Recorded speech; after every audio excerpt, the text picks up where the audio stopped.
Good evening, ladies and gentlemen. Before I begin, I want to thank the League of Women Voters and the San Francisco Government Channel and their respective staffs for giving me and the other candidates the opportunity to present our views to you through this very important electronic medium called television. This coming November 4th, 2008, you and every other person who votes in this very important election will have the chance to impact the future of San Francisco for the next 4 years and beyond by electing 7 new leaders to the Board of Supervisors. It's very important that you take the time to look at the critical issues facing our city and make the wisest choice that represents the best interest of all. When I first came to San Francisco in 1978, I saw a city that welcomed its newcomers with open arms and cherished its natives with pride. Working class and middle class families were revered and housing for them was abundant. Our neighborhood schools were at one time of a quality standing, a notch above the rest, and insulated from the petty bickering that festered from the politicking of local special interest groups. And believe it or not, Muni used to be a public transit system you could count on without getting pinched at the fare box or having your local bus service line cut. Serious violent crime was also brought under control by our local police department. The homicide rate was considerably lower, and street gang activity did not pose the serious criminal threat that it does today.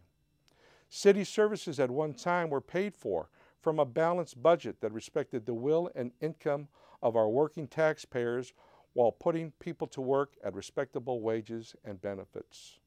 Yes, San Francisco at one time was a city that opened its doors to all who came here and chose to call it their home, promising a quality way of life. But in the past few years, those promises have been broken. The promise of affordable housing and quality neighborhood schools for all our working class and middle class families has been breached by our current supervisors, including my opponent, Mr. Ellsburn, who have chosen to pander to and represent the special interests of downtown real estate developers rather than serve the best interest of their communities, including those of our West Side neighborhoods in District 7. Historic Western neighborhoods like Park Merced, where I live, face a strong likelihood of demolition in the near future unless you, the voters, decide to elect candidates like myself who are committed to protecting and preserving the city's current level of affordable housing stock for future generations to come. Muni will continue to deteriorate and be downsized by faceless and expensive city bureaucrats unless you elect candidates like myself who will aggressively pursue creative and inexpensive solutions to making Muni work again for you. Our city's crime rate will continue to set new records unless you elect candidates like myself who are pledged to keeping our police department fully staffed with the best trained and equipped officers who are led by a police chief who can work to maintain a high staff morale while working cooperatively with the board and our citizens to lower all levels of serious crime.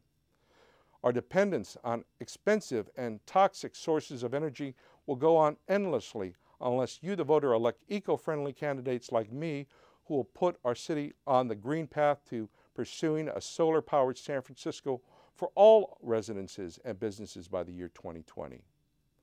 Bringing back San Francisco to the promise it once stood for can all be realized, ladies and gentlemen, without breaking the piggy bank or raising taxes, by learning to work within our means when it comes to our city's operating budget. Yes, together we can make San Francisco ours again if we're willing to work for it. Elect me, Julian Lagos, as your District 7 Supervisor on November 4th and realize the promise of a San Francisco that will work for you again. Thank you. SF Votes. The League of Women Voters has joined with your public, educational, and government cable stations to provide the election information you need. SF Votes. Meet the candidates, learn about the city's ballot measures, and find out how you can make your voice heard. SF Votes. Grassroots, independent, complete election coverage you can find nowhere else. Brought to you by the League of Women Voters, Access SF, EATV, and SFG TV.